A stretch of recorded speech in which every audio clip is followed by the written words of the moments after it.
ไหนยมฟอนก็เพิ่มอยู่ไหน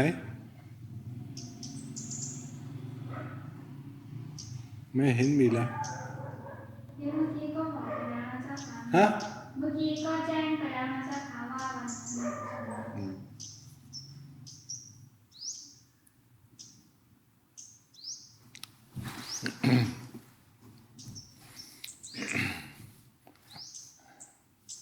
เดี๋ยวนี้คนไทยน้อยนะไหนไม่ใช่เดือนเป็นอะไรฮะสบายเหรอนะร่างกายก็ใช้ได้แล้วจ้ะไม่อยู่2 ปีแล้วประมาณนี้เหรอที่ไป2 ปีแล้วประมาณนี้ภาวนานะเดินจงกรมนั่งสมาธิพิจารณาร่างกายยอมฟังเป็นยังไงมีคำถามไหมไม่มีเจ้าค่ะมีแต่ว่าภาวนาไปภาวนามาบางครั้งก็มีความรู้สึกว่าทำไมทุกข์จังอะไรอย่างเงี้ยทุกข์ช่างก็ดียิ่งทุกข์ก็มีกำลังสู้กับทุกข์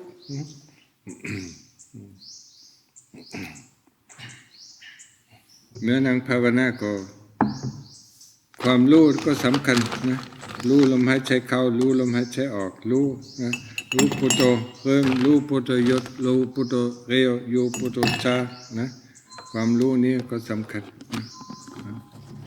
เนี่ยมันมีการฝึกกับความสตินะเมื่อไม่มีสติก็พินิจพิจารณาก็ไม่ได้พิจารณาร่างกายอสุภะอสุภังภายในภายนอก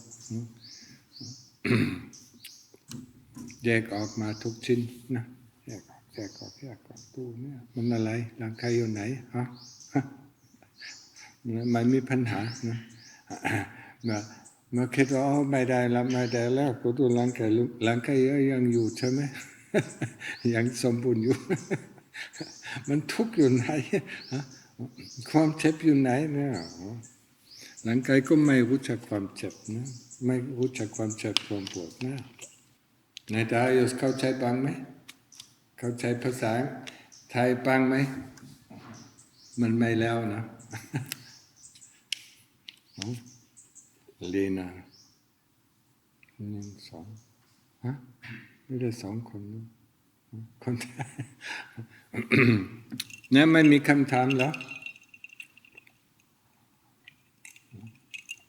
เดี๋ยวฟังภาษาอังกฤษในไม่ใช่เดือนที่นี่ก็สงบดีนะไม่ปุ่นวายกับญาติกับโยมนะ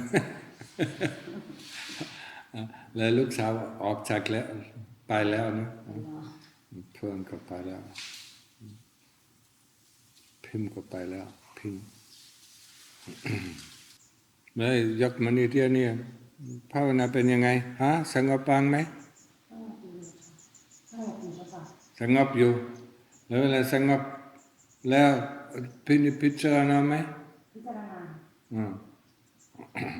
เนี่ยการพิจารณาร่างกายนะเมื่อเข้าใจของเราไม่ใช่ร่างกายเนี่ยมันเข้าโสตปันก็ได้นะนี่มันหาทางออกแล้วนะนี่ยมฟอนก็ต้องพยายามนะทิ้งไม่ใช่เรามันอยู่ในอดีตอยู่ในอนาคตแต่มันไม่เคยอยู่ในปัจจุบันมันคิดเรื่องอนาคตตลอด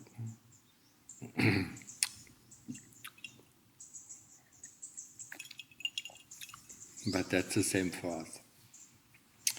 You're always in the future, yeah? What we are doing tomorrow, what we are doing in the next hour, yeah? Or in the past, how nice it was in the past, or how not nice it was in the past, yeah? But the present moment, we don't know what is going on. What the hell is going on in this body? What is going on in the heart? The kilesas constantly drag us out, yeah? We want to know about this, we want to know about that, When I'm going to finish, yeah? I'm going to just sit 5 minutes here, when I'm going to finish. Yeah. Always in our thoughts. We have to shut down the mind engine. Yeah? I talk so often. Shut it down, yeah? See, yeah? What is left? Huh? This noisy mind engine that constantly thinks and constantly memorizes. Yeah? When this is gone, it's so peaceful. No matter how unpeaceful the outside is. Huh? No matter how noisy the outside is, inside is so peaceful. Yeah? And we are not bothered by anything. Huh? If we are not in samadhi, we are constantly bothered by this or by that, by this occasion, by that occasion. Think about this and think about that. We do have to realize, yeah? The thoughts that are coming, or the memories that are coming, are not me, are not mine, is not myself. Yeah? Anatta. Yeah? There are three principles. Yeah? Three principles, universal characteristics. Anatta. Whatever appears, whatever happens, whatever appears in our mind or appears in this world, is not me, is not mine, is not myself. Our Buddha teaches like this. It's helpful, it can be really helpful, yeah? Because the kilesas constantly make us believe it is me, I am so bad. Huh? No! Who is this, who tells us this, yeah? It's this voice within us, yeah, that constantly tells us, oh, I'm doing good, no, I'm not doing good, I'm better than the others, yeah, no, I'm not better than the others, yeah. What is the point of this, huh? I want to know about this, I want to know about that, huh? And we constantly fall for the tricks of the kilesas. The kilesas are our enemy, they are not our friends, even if they tell us, that's our friend, yeah. Oh, I'm so tired. Who is telling us this? Huh? We never question. Yeah? We never question this. Yeah? We should constantly question. Who are you to tell me that I'm not good? Huh? Who are you? Huh? Huh? Because the heart knows that there is a thought that comes into the mind, yeah? Or that there is this voice. Yeah? Who are you? Huh? But the kilesa is smart. It's me, it's mine. Huh? It's myself. It is my feeling. Yeah? It is my memory. It is my thoughts. Yeah? And it must be right because it is my thought. No, it is not right. Huh? There is a thought. We should always use this principle. There is a thought, there is a memory, there is a feeling. Yeah? And then we can start investigating. But most of the time we just put our attention back to the Buddha or put our attention back to the breath. Where does this thought come from? I haven't thought about it for a long time. What the heck? Huh? Thoughts constantly appear, constantly disappear. Yeah? Just like this cloud, appears and disappears. Or this wind comes and then the wind goes. Yeah? The sun goes up, and then the sun goes down. It has nothing to do with us. So why do we think that the thoughts that come into our mind, have something to do with us? Huh? If somebody comes into the sight of our eyes, it is not me, huh? It's not mine, it's not myself, yeah. This we know, huh? Something comes in our sight, yeah. If another person or another thing, or another thing that we see, yeah, we are not the thing that we see. Huh? Nor are we the feeling that we feel. Huh? More difficult, huh? Huh? Nor are we the thoughts that we think. Nor are we the memories that come up. Huh? We see them coming up and we see them going away. Anatta is a really, really good principle, yeah? Especially, if you come from the West, who are so attached to our thoughts, so attached to ourselves, yeah? Our knowledge, our this, our that, our that. Yeah? And especially then, also our body. Yeah?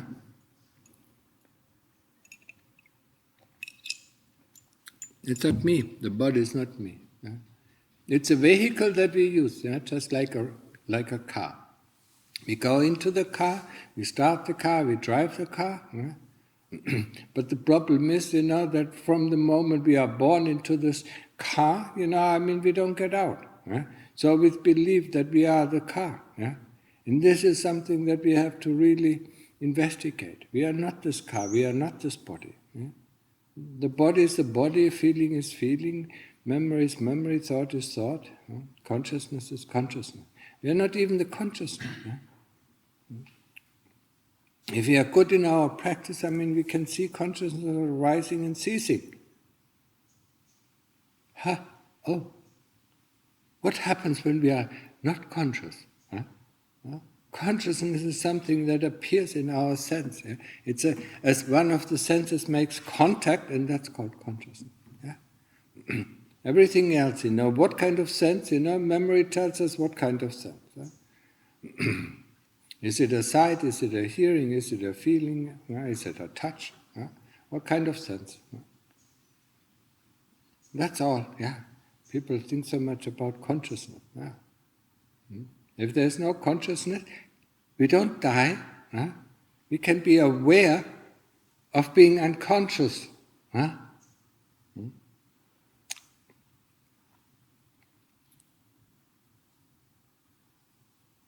So all these 5 khandhas, these groups, it's not me, it's not mine, it's not myself.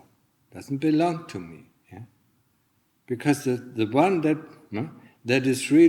really belongs to us, in quotation marks, is the citta. That's what we are. But this citta has no personality. It takes on a personality, just like we take on a personality in a video game. We play this figure and that figure. And then we get this personality, and we get angry, if something comes in our way. That's why I called, our life, it's a video game called life. When it is over, we get the new life. We put in another coin to play another video game, and another video game. And if you see, if you have seen people getting addicted to video games, then you understand how we get addicted to life. We want to live, we want to try out this, we want to try out that. But we are not the person, we are not this figure in the video game. Nor are we this figure. But of course we groom this person. We groom this figure in the video game. We go there, to learn this, or we go there to learn that, or we go there and explore this or explore that, or fight this person or fight that person, or whatever. There's so many video games around now. I don't even know. At the time when we had our first big machine, there was just one video game on it. And it wasn't even graphic. It was just text video game. But one can get addicted to it very easily, just like we get addicted to life. So when we die, we look for a new game. And then depending on our karma, we either go to hell, or we go to heaven, or we go into the ghost realms, or we come back as a human being. And then it starts all over again. Then we are born. If we are born as a human being, then we have to educate this body. We have to learn to walk, we have to learn to talk, then we have to learn to write, then we have to learn to read, and then we have to learn to think. It took us about 16 to 18 years to train this body. And then what we do? We don't think about it anymore. Then we use it, we can use it maybe for 30 years, until it starts to break down. In these 30 years where we have enough strength, these are important, because a lot of things that we do, are either good karma or bad karma. And that leads us to the next life. Just like the good and bad karma led us to this life. We are born because of our Dhamma, we die because of our karma, and mostly everything that happens to us is because of our karma from our previous life. This we have to accept. We have to accept, this teaching of the Lord Buddha. I mean, he says it quite clearly. The person, in one of the suttas in the Middle Length saying, he says it quite clearly. I mean, everybody, wants to know it, can read it. Somebody, who is very generous in this life, I mean, he will become, in his next life, he will become very, very rich. So, he didn't say in this life, he said in the next life. The other thing, somebody who never thinks about himself and always helps other people, in the next life he will become extraordinarily beautiful, or handsome, depending on the sex that we choose. It didn't say in this life.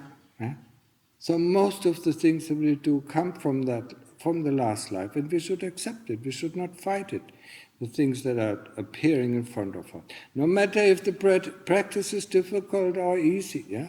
I mean, it constantly changes. Sometimes it's easy, sometimes it's difficult. Sometimes we are up, sometimes our mood is good, sometimes our mood is bad. We should not take that for granted. We should not be interested in this. We should be only interested. There are two things that we should be interested. Be it the Buddha for samatha, be it the Buddha. Is the Buddha fast? Is the Buddha slow? Is the Buddha deep, or is it Buddha shallow? Is it the beginning of the Buddha? Is the end of the Buddha? Is it the pause between one Buddha and the next Buddha? And the same for the breath. Whoever observes the breath, we should know, is it the beginning of the breath? Is it the end of the breath? Is it the middle of the breath? Is it the in-breath? Is it the out-breath? Is the in-breath longer than the out-breath? And so on, and so on. We should know this. These things, we should know, we should observe. Everything else, we shouldn't be interested. If the mood is good or not is good, we shouldn't be interested. We should be interested if the Buddha or the breath is good or not. If the breath is deep or shallow. If the breath is detailed or not detailed. And we don't want to change the breath, and we don't want to change the Buddha. We want only, if the Buddha is not there, or if we lose the breath, that we want to go back to the breath. That is our only concern from the morning we wake up until the time we go to sleep. We stick with the Buddha or stick with the breath. That's the only thing that we are concerned about. Everything else we are not concerned about. And the other thing, that is the way of practice. The other thing is, once the mind gets calm, once the mind, doesn't deviate from his object, be it the Buddha or be it the breath for 10 to 15 minutes, when there's no more thoughts and no more memories coming, then we can start to investigate this body. The first of the khandhas. We investigate in the beginning, we think about life, we think about being born, we think about educating this body, we think about death. It is always helpful. Sooner or later we will die. We don't know when. Some people die with 20, some people die with 40, some people die with 60, other people, get 100 years old. All depending on our karma. But sooner or later we will die. And sooner or later, we will get sick. The Lord Buddha said, what does it say? Sickness, old age, and death, and birth, sickness, old age, death. It's dukkha. This body is so much dukkha. Wherever we go, wherever, we have to carry this flesh and these bones and with us. Carry it, I mean, it's a big load, Get out of the body and you feel free, And see, what is this? It looks like me, It looks like my body, And then we can look around, okay, And sooner or later we get in, And then we think it is us, But when we go out, and have a look around, Just like the person who is born in a car, and the Lord Buddha, knocks at the windows and says, get out, have a look, you're not the car, But people who are born in the car, who die in the car, of course they believe they are the car, And we as human people, we bury this car when it breaks down, yeah? We make a big grave, or we what is it, we cremate it, yeah? And then we put it in our living room, the ashes. And think about our ancestors, yeah? Think about the past, yeah? And then think about the future. Yeah? This is a body, yeah? This is a body, this is a vehicle, and we should look at it like this. Yeah, we should take care of it, yeah, but not overly taking care of it, just like the rest of the world, overly take care of it. They work for the body, and then they die. Yeah, all their thoughts are going on around this body. Yeah? Where I'm going next, what I'm doing next, but we have to work for this body. Yeah? After educating, after our parents take care for us, for the first 18 years, yeah? And then we start to take care of this body, yeah? Until it dies. Why carry this weight around with us? Yeah? Well, why look at it? Yes, it is a very fascinating thing. Yeah? It is a very fascinating machine. Just like normally males are very fascinating about the different kinds of cars, what kind of machine, what kind of engine they have in there. They look at, take it apart, and then put it together, and then tune it, and so on. It's the same thing that we do with our body. Yeah? Some people, do a lot of sport to tune their body. Some people, think about the nutriments of the body, and so on, and so on. Yeah? Where's the difference? Huh? It's not me, it's not mine, it's not myself, it doesn't belong to me. Huh? And this is something we have to realize. Huh? It is a second fetter. Yeah? In the first three fetters we have to cut, yeah, to be able to go to become a sodapan, yeah? To become a stream enterer, the first three fetters. What is the first? Not believing there's heaven, not believing that there's hell, not believing that there's karma, not believing that there are results of karma, not believing that there are beings in heaven, not believing that there are beings in hell. Yeah? This is the first fetter, called the fetter of doubt. Yeah? Doubt that there's karma, doubt that there's results of karma, doubt that there's heaven, doubt that there's hell. Yeah? The second fetter is not keeping, or the body, I mix it up, sometimes called that, I think it is, in the sutras it's called the second fetter. I call it the third fetter. And the second fetter is not keeping the precepts, yeah? Fiddling with the precepts, and the 5 precepts. Not harming any living being, not taking what is not given, the second one, no sexual misconduct. The fourth one, no lies, no harmful speech. And the fifth one, no alcohol, no drugs, whatever makes us unmindful. These 5 precepts, fiddling with these 5 precepts. Most of the people in this world, and either keeping them, non-keeping them. Some people are not even interested in keeping them. Most of us, were interested. Sometimes we kept them, then we didn't keep them, then we kept them, and then we didn't keep them. That is the second fetter. So from today on, we just keep them. Don't worry about anything else. When we are monk, we keep the 227 rules. When we metis, we keep the 8. And as long as we are in this monastery, we keep the 8 precepts as well. And then forget it. Anything that goes out of the bounds of these precepts, forget it. Don't do it. And that is getting rid of the second fetter. The first fetter, if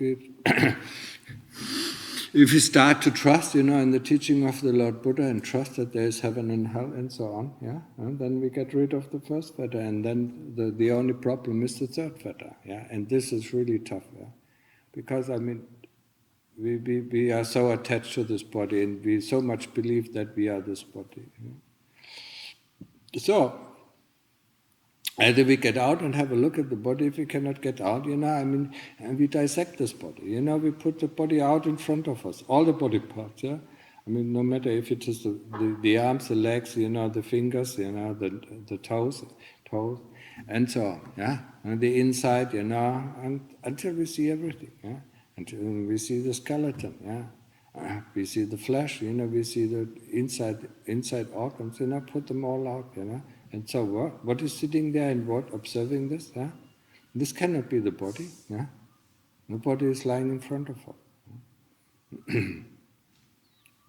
And this we have to do until it clicks, until we really see it. Yeah? I mean, these are the body parts, and there's something seeing this body part or being aware of these body parts.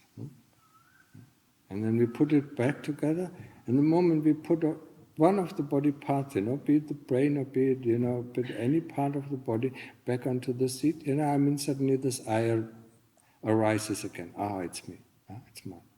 But when everything lies out, I mean, the the sense of I or the sense of self, weakens, and if it cuts, that's good, yeah. But it has to cut deep, yeah, so that, that is the point, where we can enter then Sotapanna. Yeah? And when we enter Sotapanna or stream entry, that is the way out. And this is the thing as a human being. What is most important, what is actually our task, to find a way out of this hamster wheel that we're constantly running around in this hamster wheel, constantly going from one realm to the other.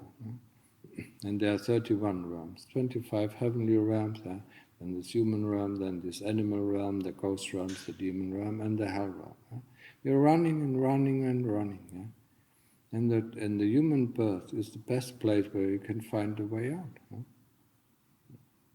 It's the easiest. It is the jumping board where we can jump out, where we can open the door. And opening the door is the Sotapanna, is the stream entry. Yeah?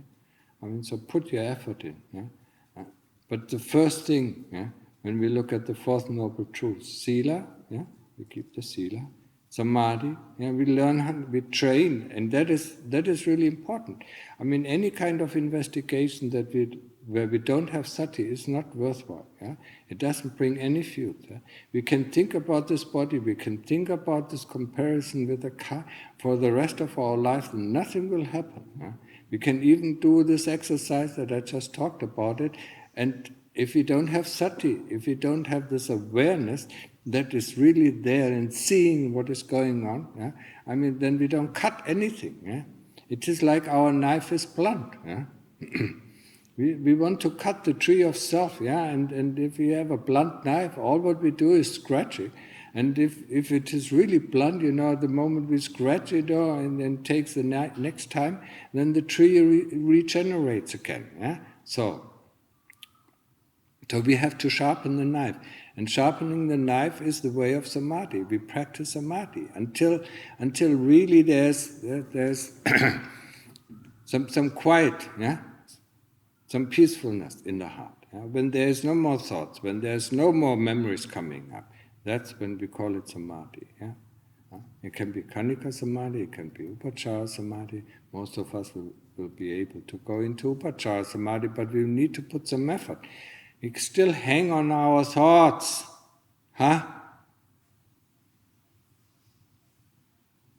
We believe these thoughts, and that's why they still hang around.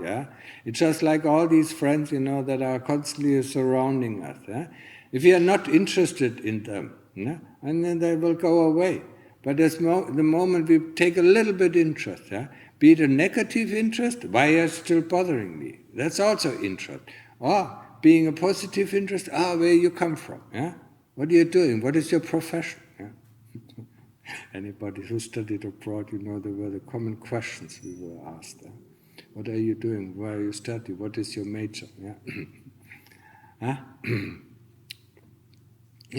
is positive interest. When we are interested in where these thoughts are or memories are coming from, or if we don't want them, it's the same thing. It's also interest. We don't want anything. We are observing. That is, and we have to make that clear all the time. We are observing what is going on. We are not judging what is going on. Understood? We are not judging. You don't say, I don't want this, or I want this. I don't want this or I don't want it. This is good or this is bad. We are not judging. We are observing what is gone because we want to understand the principles of how this machine that we call self works. That's why the Lord Buddha gave us the 5 khandhas to investigate. The most difficult khandhas to investigate is sanya sankhara. Is thought and memory formation. So we start with the one that is the simplest one, because it is there all the time. It doesn't leave us, and that is the body. And with the body comes bodily feeling. This we start to investigate. When we do samadhi, we investigate the feeling of dukkha vedana, feeling of pain. What is pain? We ask, what is pain? Not, I don't want this pain. What is pain? Where is this pain? Is it moving? Is it constant? Is it anicca? Is it impermanent? Is it arising? Is it ceasing? Yes, of course it is arising and ceasing. Because before there was no pain, now there is pain, and afterwards there is no pain again. Anicca, impermanence. Arising and ceasing, constant arising and ceasing. But we think the moment there is pain, it's always pain. Oh. Nothing is lasting in this universe. We have to realize that. The body is not lasting, feelings are not lasting, memories are not lasting. None of these are lasting. We can observe them all. So we observe and observe them. And observe, what is pain? Where is this pain? Is it point-wise? Is it area-wise? And then we investigate it. And when we investigate it correctly, when we come close to the understanding, and the understanding doesn't take place in our brains, the understanding takes place in our heart. That's where the understanding. And when we come close to the understanding, the pain moves from one area to the next area. Be it in the beginning in the left knee, and then it moves to the right knee, and then moves to the back, and then it might move to the head or to the shoulders or wherever. So then we follow it, going to the next place and starting doing the same kind of investigation until it shows us where it comes from. When it shows us where it comes from, then we have an insight. Of course, we know where it comes from, but we haven't seen it. It's not the same thing. We know that there is Africa, or we know that there is this town and that town, but we haven't seen it yet. So we have to understand it with our inner eyes, not with our outer eyes. Investigation is not about, analyzing something. Investigation is about finding out, questioning, putting the right question. Is it anicca? Is it impermanent? Is it changing? And when you look very closely, even if it is very intense pain, in one moment it is very intense, and then it is less intense, then it is more intense, and see, sometimes it's painful, sometimes it's not so painful. We are observing. Observing is there, for us to understand. It's just like these old scientists. Where did most of our science come from? How did they find out about the models of the atomic structures? Observing. They didn't come with knowledge. This should be like this. This should be like that. Anyway, the Lord Buddha saw it 2,500 years ago. We are a little bit late. In 1920s, we found out the atomic structure, and the smallest building block of the universe was the atom. Now, the Lord Buddha told us 2,500 years ago. But this is something we observe, and through observing we understand. And that's why we need our attention, constant attention. It's just like a physicist makes an experiment, or a biologist, makes an experiment, and then he watches the process, watches the process from the beginning to the end, and then through observing he understands, He doesn't need, his brain for this,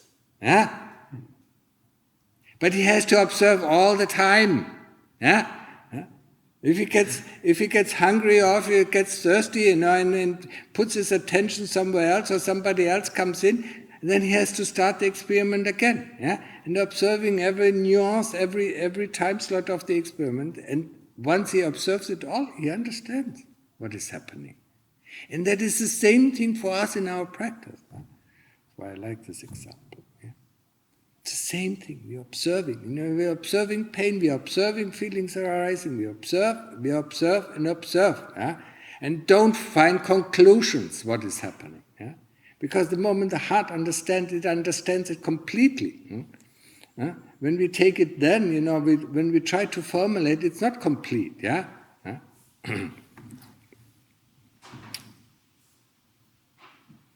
So this is the most important thing, concerning the practice. Observing, not judging, not analyzing it. Yeah? Questioning, yes. Our putting the right question. Yeah? The question, where did it come from, it's not helpful. Putting the right question. Yeah? The right question is not where did it come from, what came before. That is the rolling back the process. Yeah, it's just like what is it called? Sugar. Throwing sugar into a hot pan, and making what is it? Candy, cotton, candy cotton. Yeah. And all what it needs is sugar and a hot pan. Yeah? And then it blows up. Yeah. Blows up, just like our emotions blow up. Where is this emotion coming from? It's not coming from anywhere. Yeah? It started, with throwing sugar into the hot pan. Yeah? For us, we're throwing thoughts, and into feelings or memories into feelings, and boom, boom, boom, it blows up. Yeah? Within the blink of an eye, it blows up. Yeah? And we think, where is it coming from? We know where it's coming from, we made it. Yeah? It's all our fault. Yeah? It's nobody else's fault. Because we didn't observe correctly. If we observe correctly, we see what is happening. Yeah? And then we can stop the process at any moment. Yeah? It's just like people who know snow, you throw a stone into snow and it rolls down, and with each turn it takes on snow and snow and snow. Yeah? People in Bavaria should know that, yeah? It's called avalanche, yeah? And that's how our emotions, yeah? And then the emotion becomes so big, and then we stand in the way, and then it rolls over us, yeah? Yeah? Instead of, just picking out the stone. And that's why we need this reflection, to see what happened in the beginning, yeah? What was the stone, that caused it, yeah? That's why we do also the daily reflection, yeah? When we look at the day, what kind of thoughts, what kind of memories did I wake up? Huh? What did I do then? What was the motivation to do this? To see the thoughts or to see the memories that lead to our next action. In the beginning, we cannot recollect very much, yeah. But if we train it every day, we can recollect, and then we see, and then we see how moods are arising. We see how emotions are arising. But we have to see it, yeah? That's why we need this reflection. And it is very important. It is a training, it is our first training to gather insight, to develop insight. Insight seeing. Huh? Well, what does it mean, the word insight? Huh? There's the word sight and in. So we're seeing inside the nature of the problem. Huh? It's not the inside with a D. It's seeing inside, is seeing and understanding. Seeing inside. And this seeing can only happen with our inner eyes. And with sati, with this clear knowing of what is going on. This clear knowing, clear understanding. And this understanding doesn't take place in our brain, it takes place in our heart. The moment the heart sees and understands something, it will never forget. We don't have to put it into memory. Don't try to remember the insights that you have. It's all bullshit. Yeah? The true insight we never forget. Yeah? If the heart understood something, it will never forget. Yeah? And it will build on this insight. Yeah? And then the next insight comes, and the next insight comes. Yeah? In the beginning, a very small insight. Yeah? You will know that there's an insight. Yeah? Don't make anything out of it. Yeah? And you will not forget it. These things, the heart will not forget. So we have to show the heart. We have to really show the heart what is going on, what it is doing. Huh? And that's why we need this daily reflection. We need this daily reflection to see how the heart is swayed by this, how the heart is swayed by that, huh? Why the heart is doing this, why the heart is talking to somebody, yeah, or listening, or doing this or doing that. We want to know what came before, yeah, before we opened our mouth, yeah. There was probably a thought that I want to tell somebody, and what came before that, yeah. Dukkha. It always starts with dukkha, yeah. Dukkha, boredom, restlessness, and so on. All these dukkha, dissatisfaction. We have so much dukkha, but we don't realize all this dukkha. If you remember, dukkha is the first noble truth. We should recall it. We see it every day. We see the dukkha of the body, we see the dukkha of the path. Yeah? But if we use a wrong translation of dukkha, like it is called suffering, yeah, nobody of us suffers. Yeah? It's not suffering. It's dissatisfaction. It's dis-ease. It's restlessness. Yeah? It's boredom. This is all dukkha. It's a container containing all these unpleasantries, yeah? And it's pain. And of course, the biggest one is suffering, yeah? And that's where we can't really help ourselves anymore when we suffer. But the pain, restlessness, boredom always makes us do something. And this is something that we have to understand. This is something we have to observe. We have to understand why are we doing the things that we are doing, and what are the results of our doing, or the results of our action, or the results of our speech. And for that we need a lot of sati, sati, sati, sati. Huh? And sati is not mindfulness, it's awareness. Yeah? Mindfulness, yeah. Most of you are very mindful, but none of you hardly see any one of you being aware of what is going on. Huh?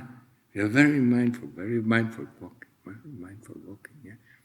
While the mind is full of this walking, yeah. Sati is mind emptiness. Huh? The heart is completely empty, so it knows whatever goes on in the heart. Huh? That's the difference. English, the closest word is awareness, being aware. Yeah? German, it's Gewahrsein. Yeah? Okay, so I think it's enough for today. Yeah? If you have any questions, then you might ask them now. ยอมพลเข้าใจบ้างไหม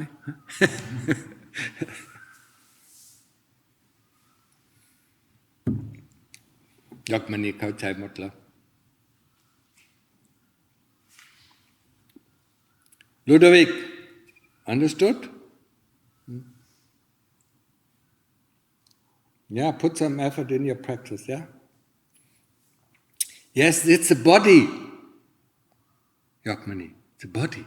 Constantly moving here, moving there, moving here. Huh?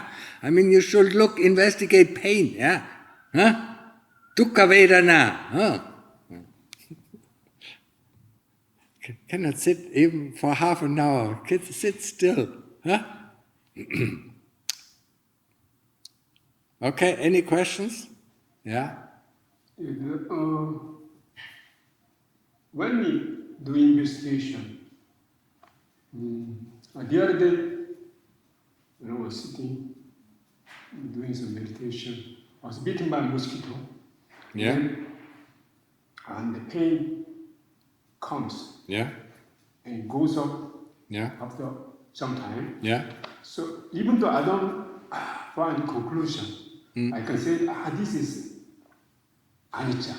Yeah. My tian. Yeah. I can say that, or maybe sometimes depending on maybe this is dukkha. Yeah. That is not, I think they don't, I can say that. Yes. And that is the difference. Yeah? When the mind says it, yeah, the heart is not responding. The heart has to see it. So the heart has to observe. It has to observe, yeah. It has to observe the mosquito biting. It has to observe how the pain increases, yeah. And it has to observe that the pain disappears, yeah.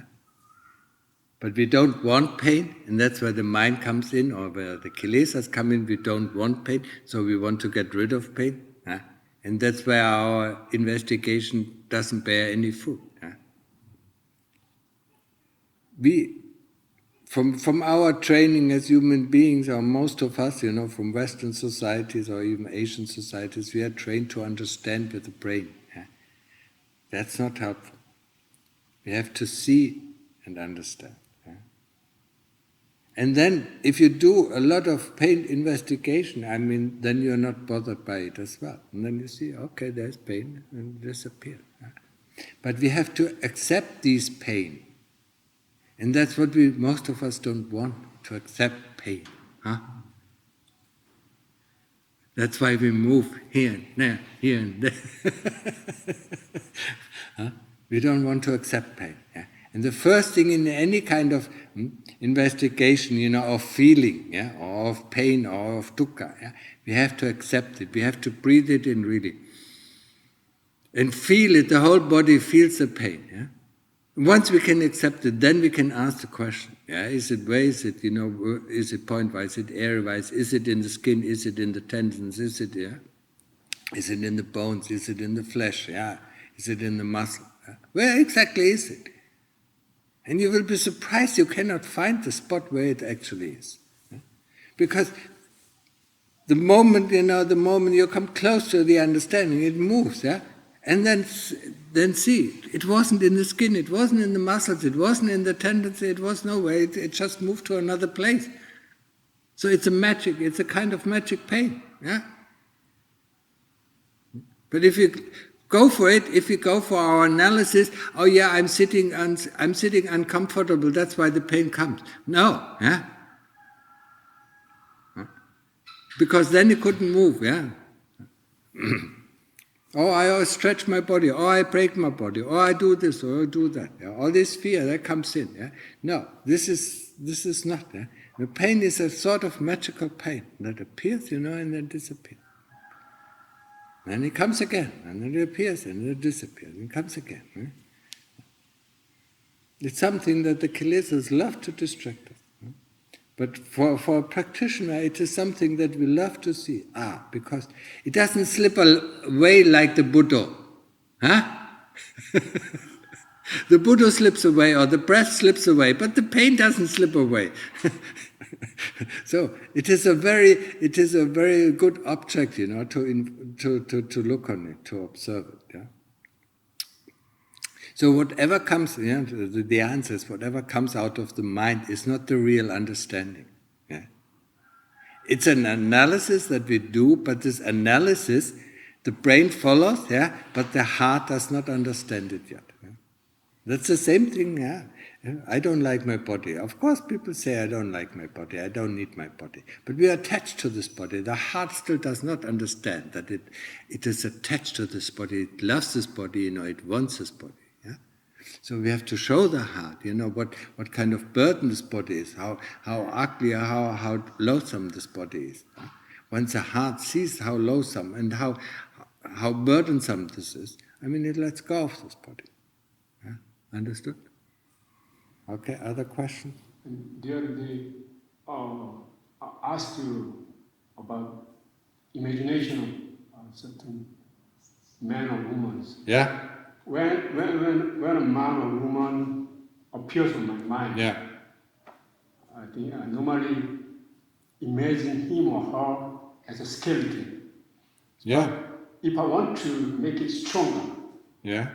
so what should I do? It is the same thing. When you start with learning to walk as a child, yeah, you can stand up and then you fall over. So constantly doing this, to constantly, doing the same sort of practice, it becomes stronger. Just like our samadhi becomes stronger. And that's the same thing, yeah. But as I told you before, don't only use the skeleton. The skeleton is okay, yeah. But strip off, yeah. If you see a man or woman, strip the skin off, yeah. You don't want to see. Yeah? Try that, yeah. In the skeleton in the beginning is okay, yeah. It is better than seeing the whole form, yeah. But what is worthwhile is stripping off, yeah. Strip everything. Yeah, strip everything off. Okay. You can learn that with yourself, yeah. Imagine when you sit in practice and imagine you're in front of the mirror and then you make a knife, and then you see the cut in the skin, yeah, and you see the blood running out, and then you take the skin and then you move it, and then you see what is underneath the skin, yeah.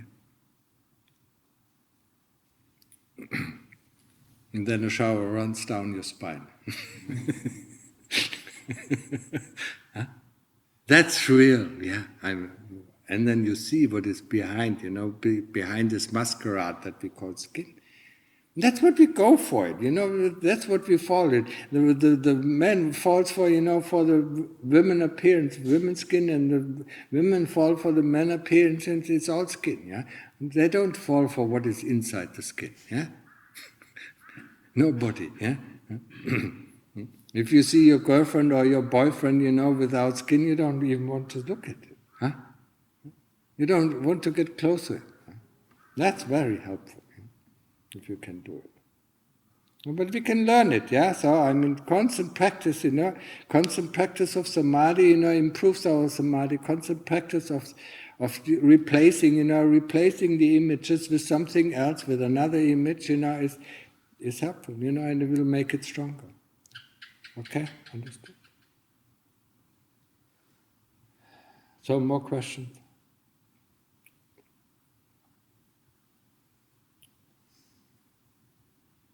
No more questions?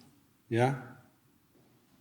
So when we are thinking about negative criticism, while we are still watching them around in our mind, Yes. when we are getting things negative. Yes, in the beginning, we use the thoughts to create these images that are not real, yeah? But through creating these images, we think about these images.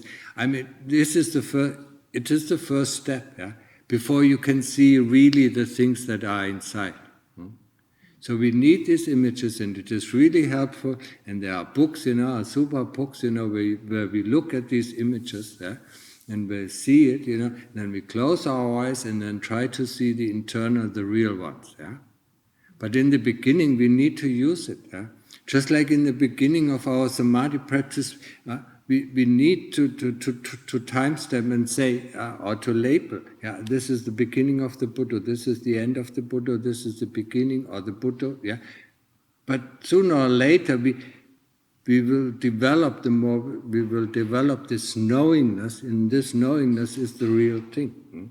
We know about the Buddha, or we know, yeah, this image, because we retract it and see the inside, we see with our inner eyes. But it takes a long time, yeah, for most of the people.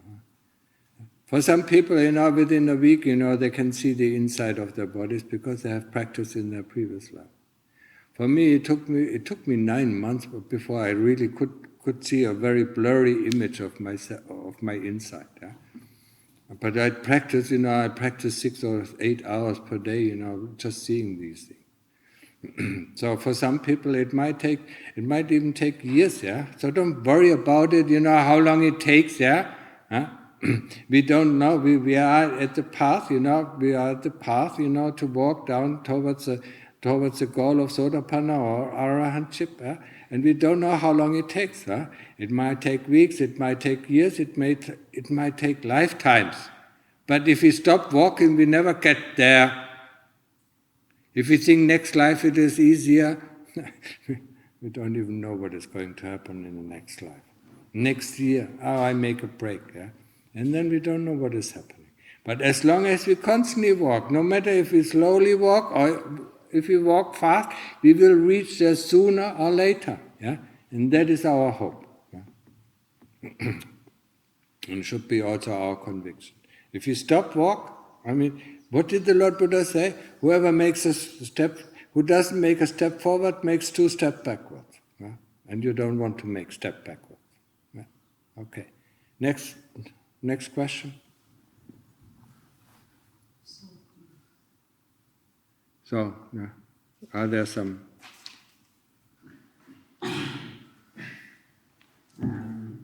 After many months of intense samadhi practice, I decided to meditate through the night. I found that after many hours of sitting meditation, my mind was completely without thoughts and I was unaware of my body. The breath sensation was mostly gone. It was like being in a dark, vast room with only one point in front of me. All I could do was bring this point closer or further, but everything else was completely still. I didn't know what else to do, so after an hour into a stop position, could you please tell me where I was and what I should do in the future if I reached sleep? Yeah, he lost the interest in his breath. That is the problem. That when he says the breath becomes so subtle that he wasn't aware of this. It is a samadhi, what you experience. But when we are in samadhi, when their thoughts are gone and when the memories are gone, we still have to keep hold of the point of focus. Yeah? And the point of focus is the breath. And when we actually enter samadhi and do the breath meditation, the knowing of the breath becomes so strong. Yeah?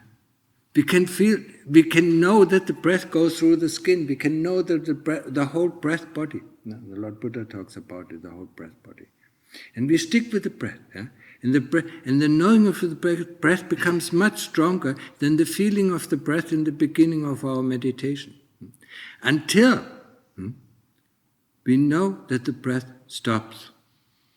And that is where we have to jump into the knowingness. The dark room is that he's getting interested in the other things that are going on. But sometimes nothing is going on, and sometimes a lot of other things. Other people see lights, and they follow the lights. So he sees a point in the dark room, and so he follows. That is not samadhi. He lost his point of reference. And for samadhi practice, we always have to have a point of reference, be it the Buddha or be it the breath. Yeah?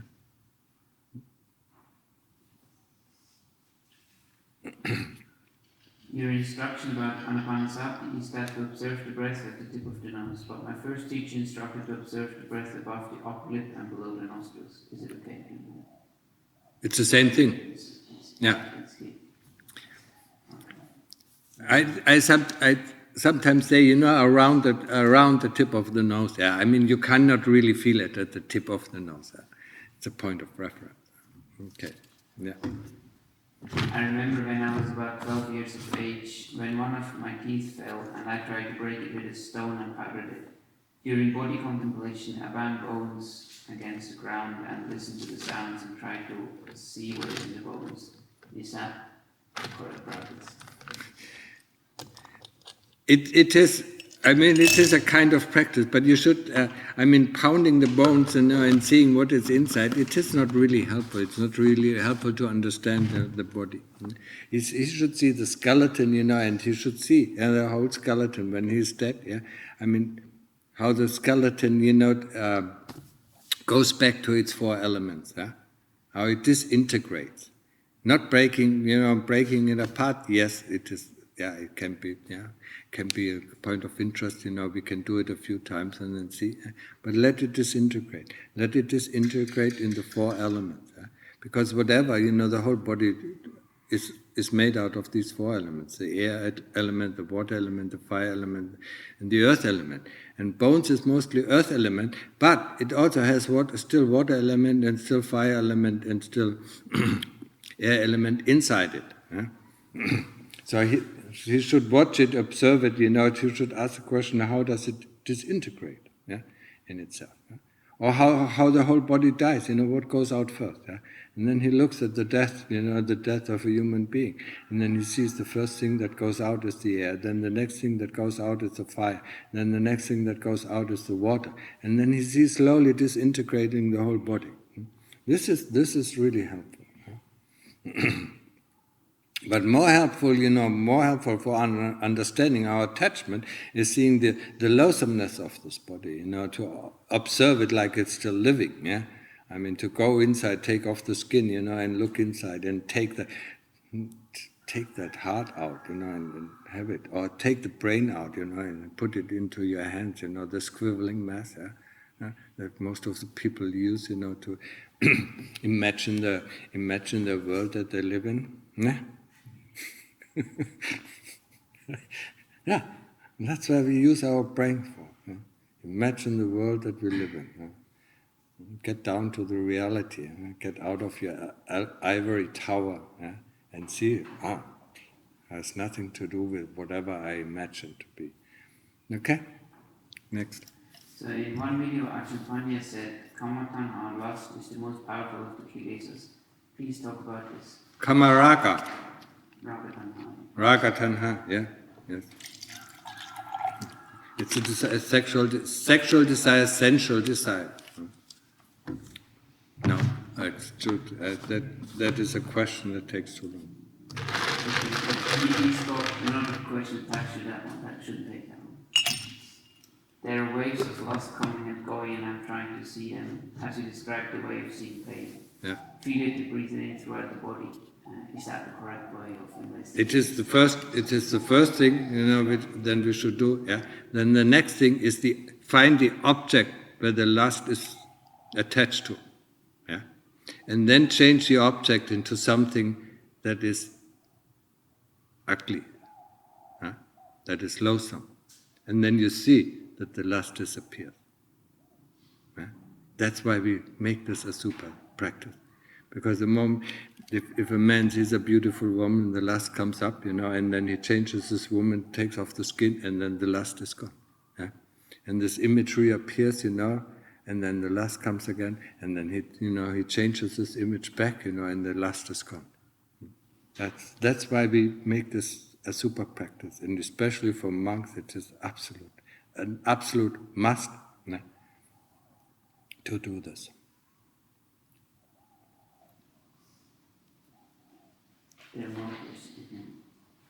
Yeah, if there are short questions, I mean, it was a long talk, yeah. So the next time we can just make question and answers. Here's a short one. During Samadhi, I see visuals of rib cages, lungs and skulls. The visuals are not completely clear. I know these visuals are not coming from the head but from the chest. The question is, when there are visuals, should I ignore them or go back to the knowingness of the breath If you do samatha, yes, go back to the knowingness of the breath. If after samatha, if after samadhi, use these visuals, reinstate these visuals, in your brain, and then go into investigation. It's quite helpful, yeah. But if these visuals just come, to distract us from samadhi, then forget about it, yeah. We shouldn't do investigation when we do samadhi. When we do samadhi, we should not do investigation, with the one exception when the pain becomes so strong that we cannot keep concentrating on the Buddha or on the breath.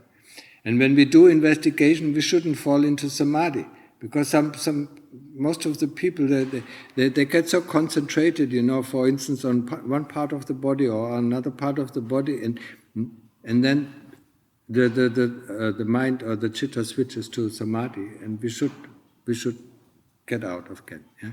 And then go on investigation, asking the question. Don't mix samadhi and samatha up, samadhi and vipassana up. Don't mix them up. Yeah? Otherwise, you won't get into real samadhi and you won't get any effects of your investigation. Okay?